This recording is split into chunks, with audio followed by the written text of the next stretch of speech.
दोस्तों सब्सक्राइब करें आरआरजे info channel को और बेल आइकन पे दबाएं लेटेस्ट वीडियो सबसे पहले देखने के लिए।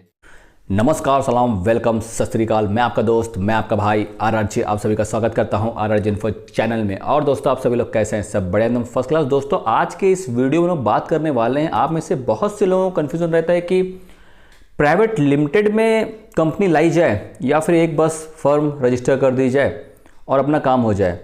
लेकिन यार मुझे प्राइवेट लिमिटेड में आना है। नहीं यार, हटा यार, प्राइवेट लिमिटेड में कैसे, क्या पता नहीं, फर्म लाते हैं ना, उससे कुछ प्रॉब्लम होगा क्या? तो दोनों में फ़र्क क्या है? दोनों में फ़र्क क्या है कि मतलब, और कैसे क्या मतलब, हमें प्राइवेट लिमिटेड में आना चाहिए, और अगर आना चाहिए तो उसके रूल्स क्या हैं, और अगर फर्म में आना है तो उसके लिए हमें क्या करना पड़ेगा? दोनों में फ़र्क क्या है, मतलब दोनों को हम कैसे पहचानें और दोनों में क्या फ़र्क है, जिसकी वजह से हम अपने हिसाब से फिर हम उसको अपने हिसाब से ला सकें। और अगर हमको फर्म में आना है तो हम फर्म कर लेंगे, और अगर हमको प्राइवेट लिमिटेड में आना है तो हम प्राइवेट लिमिटेड में चले जाएंगे। लेकिन दोनों में फ़र्क क्या है, तो इन चीज़ों पे हम करने वाले हैं बात। वीडियो मैंने स्टार्ट कर दिया है, अब आप इसको आखिरी तक देखते रहिए। तो दोस्तों, कैसा है देखिए, फर्म, इसमें क्या होता है कि आप अगर अकेले हैं तो आप अकेले बिजनेस स्टार्ट कर सकते हैं। लेकिन अगर आप प्राइवेट लिमिटेड में हैं तो यहाँ पे एक से ज़्यादा डायरेक्टर चाहिए, मतलब मिनिमम 2 डायरेक्टर होने चाहिए, कंपलसरी है। फर्म में क्या है, नो डायरेक्टर, नो पार्टनरशिप, अगर आप अकेले भी हैं तो भी चल जाएगा। लेकिन प्राइवेट लिमिटेड में कैसा है, 2 डायरेक्टर कंपलसरी चाहिए, मतलब चाहिए।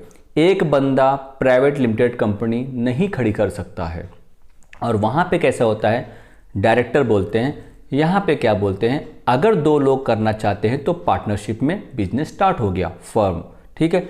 अगर अकेले स्टार्ट करना है तो आप अकेले स्टार्ट कर सकते हैं, 2 लोगों के साथ करना चाहते हैं 2 लोग कर सकते हैं। लेकिन प्राइवेट लिमिटेड में मिनिमम 2 और ज़्यादा से ज़्यादा आप कितना भी कर लें। फर्म में कैसा होता है कि आपने XYZ नाम दे दिया। मान लीजिए अगर आपको फार्मा में आना है तो फार्मा कंपनी के हिसाब से आपने नाम सोचा, उसका एक नाम दे दिया XYZ, ठीक है, XYZ फार्मा। यहाँ पे कैसा होगा, XYZ pharma private limited company है, इसीलिए यहाँ पे कंपलसरी मेंशन करना पड़ता है प्राइवेट लिमिटेड। और फर्म में कैसा होता है कि XYZ फार्मा, दैट्स इट।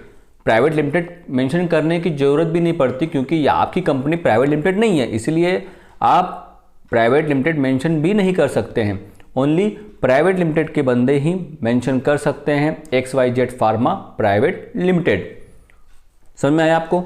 अब देखिए कैसा होता है, फर्म के लिए क्या होता है कि अगर आप कोई एक नाम सोचते हैं तो आपको पहले सर्च करना पड़ेगा, देखना पड़ेगा कि वो नाम किसी के पास है कि नहीं है, फिर आप वो नाम ले सकते हैं। वरना बहुत से लोग, मैं फार्मा कंपनी की बात कर रहा हूँ क्योंकि फार्मा कंपनी में नाम सेम नहीं चलते हैं, नाम में फ़र्क होना चाहिए।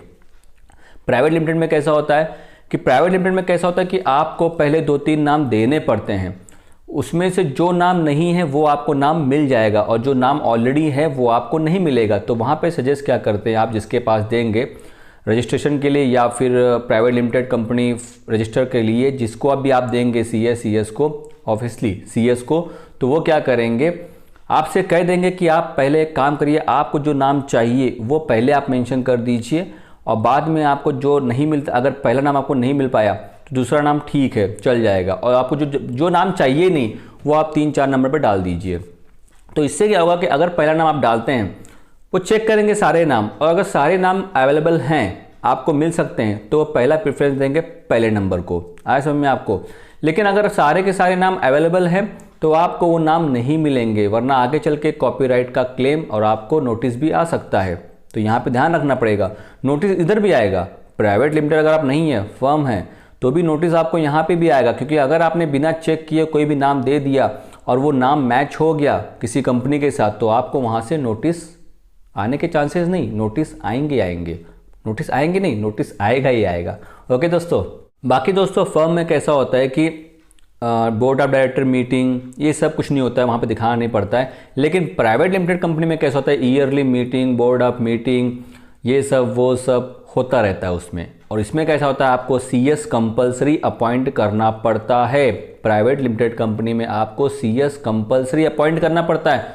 और फर्म में कैसा होता है, आप सीए और अकाउंटेंट आपको अपॉइंट करना कर लीजिए, वरना आपके जो अकाउंटेंट है वो आपका काम करवा के दे देंगे, आपके जो सीए है वो आपका काम करवा के दे देंगे। लेकिन प्राइवेट लिमिटेड में सीए और सीएस के साथ आपको एग्रीमेंट करना पड़ता है, 5 साल 5.5 साल वॉटेवर जो भी है वो आपको बता देंगे, आपको समझा देंगे, वो आपको वहाँ पे अपॉइंट करना पड़ता है। जो भी उनकी ईयरली फ़ी होगी वो आपको फीस उनको पे करनी पड़ती है। और इधर कैसा होता है, जो मंथली हिसाब से जो भी सा काम होगा उस हिसाब से आपको पे करना पड़ता है फर्म में। आज समझ दोस्तों, आपको जीएसटी इधर भी है और जीएसटी इधर भी है, दोनों तरफ आपको जीएसटी लगेगी। और दोस्तों कैसा होता है कि फर्म जो होती है ना, अगर आप गूगल पे सर्च करेंगे तो वो कंपनी का नाम मेंशन नहीं होगा, कहीं शो नहीं करेगा। कब मेंशन होगा, अगर आप उसकी वेबसाइट बनवाएंगे तभी वो शो करेगा। प्राइवेट लिमिटेड में कैसा होता है कि अगर आपने उस कंपनी का नाम डाल दिया तो गूगल के ऊपर वो कंपनी दिखती है, क्योंकि गवर्नमेंट ऑथराइज के साथ में ये कंपनियां आती हैं। तो इसीलिए यहाँ पे क्या होता है कि आपको जब भी आप डालेंगे गूगल के ऊपर तो आपको उस कंपनी का नाम दिख जाएगा। और दोस्तों कैसा होता है पता है आपको, कि जो भी आप स्ट्रिप बनवाते हैं ना, तो उसके ऊपर जो अगर आपकी फर्म है तो आप क्या करेंगे, XYZ फार्मा लिखना पड़ेगा आपको, बाकी एड्रेस लिखना पड़ेगा।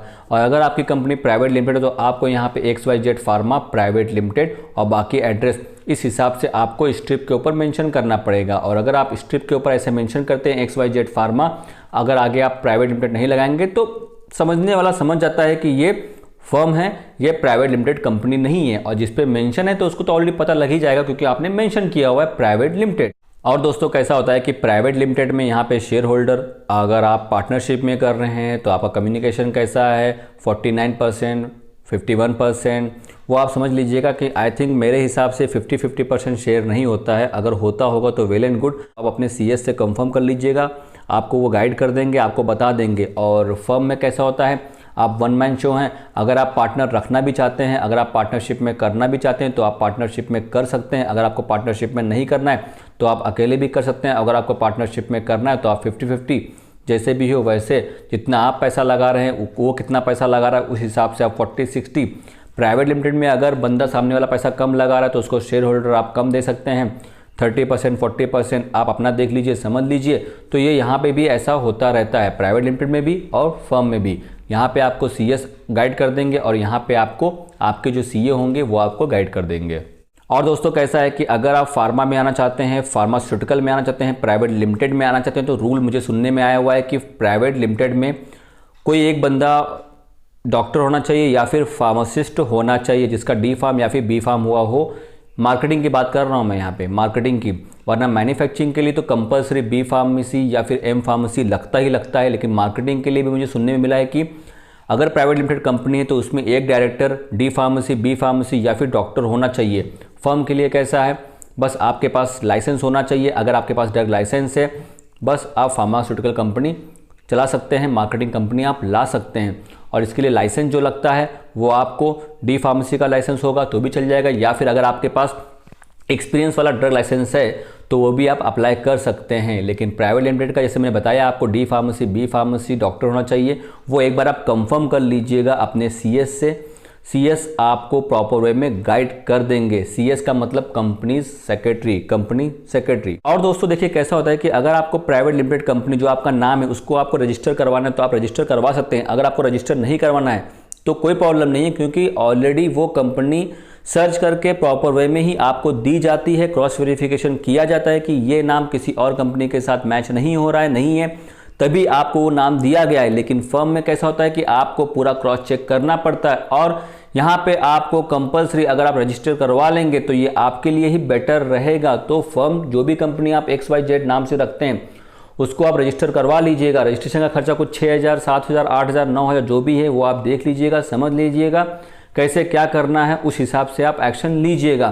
तो दोस्तों मैं आशा करता हूँ आप लोगों को समझ में आ गया होगा, प्राइवेट लिमिटेड और क्या फर्म आपको समझ में आ गया होगा। अभी भी आपके मन में चल रहा हो कुछ सवाल और आप कुछ जानना चाहते हैं और कुछ रह गया हो जो मैं बता नहीं पाया हूँगा या फिर भूल गया हूँगा, तो आप मुझसे पूछ सकते हैं कमेंट्स के द्वारा। आप मुझे डालिए कमेंट्स, मैं यहाँ बैठा हूँ आप सभी लोगों के लिए, मैं आपको रिप्लाई देता हूँ और देता रहूँगा। So thank you so much for watching video, please keep on watching, bye bye, take care.